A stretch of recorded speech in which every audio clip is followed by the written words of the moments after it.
Татарстанда 4 көнлек эш атнасын сынап карарга мөмкиннәр. Ил күләм проектка кергән 44 предприятиедә эш вакытын 8 сәгатькә кыскарту буенча федераль дәрәҗәдә сөйләшүләр бара. Безнең предприятиеләр бу яңалыкка әзерме? Юк.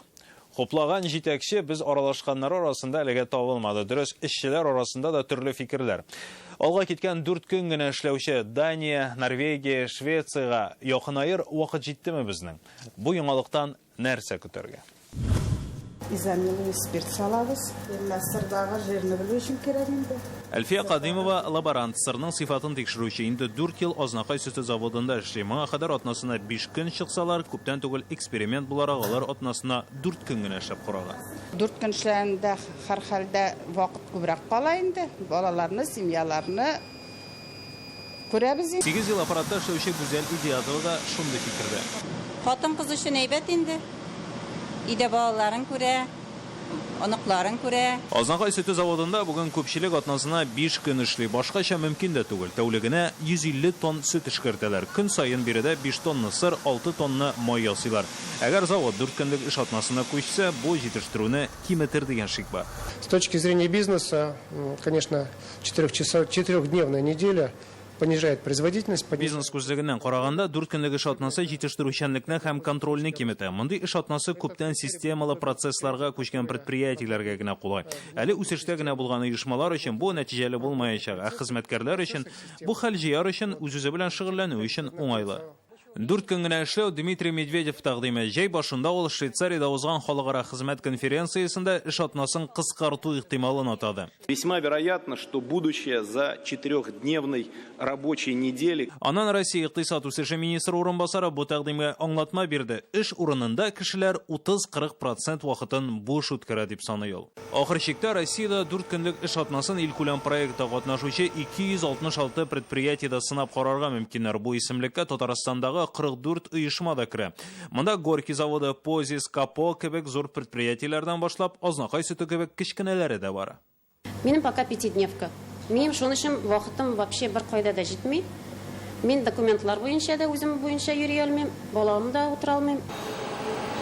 Азнакайдан аермалы Казан бөтенләй башка фикердә. 3нче икмәк заводы 4 көнлеккә күчәргә җыенмавын белдерде. Казан аэропортында да шундый ук хәл.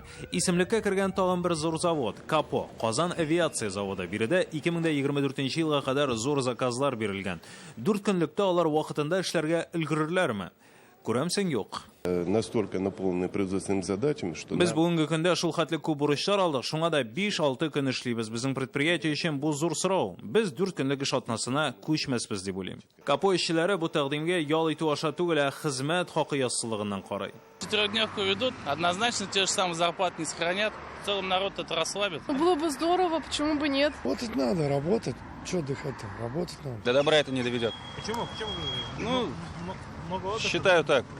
И в этом подвох есть. Не понимаю, что это дает для населения. 4 дня отдыхать, зарплата меньше будет потом. Хезмәт кодексы нигезендә кеше көненә 8 сәгатьтән дә артык эшләргә тиеш түгел. Атнасына 40 сәгать. Әгәр бер көн кимесә, бу 32 сәгатькә кала дигән сүз. Многие в этом видят определенную долю популизма.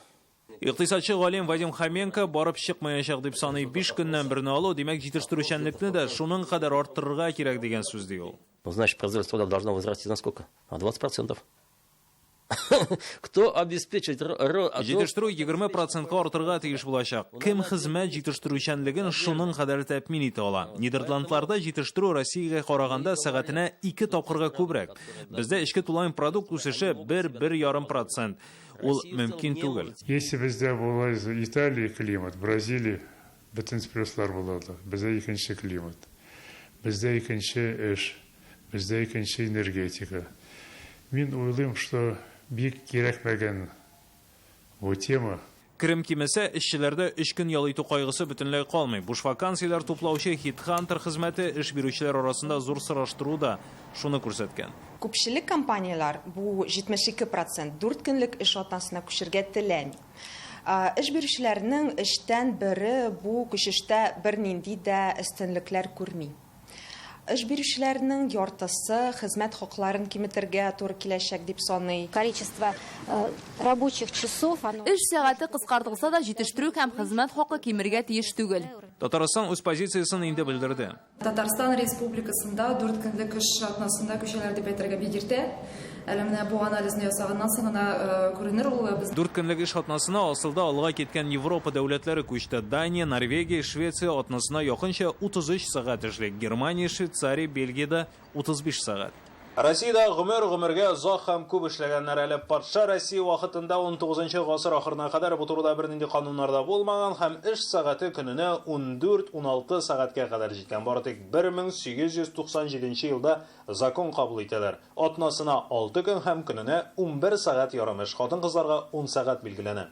Октябрь революциясеннән соң 6 көнлек эш атнасы кала, ләкин эш вакыты көненә 8 сәгатьтән артмаска тиеш була. Һәм ниһаять 1967 елда 5 көнлек эш атнасын билгелиләр. Ул хәзергә Россия хезмәт кодексында да шулай язылган. Һаман да шул 52 ел элек кабул ителгән тәртип белән яшибез. Инде якын киләчәктә 4 көнлеккә күчү мәсьәләсен Россия дәүләт думасында карарга мөмкиннәр. Айза Шаймарданов, Филүзә Хәмидуллина, Ирек Хәбибуллин һәм Алмаз Зияддинов.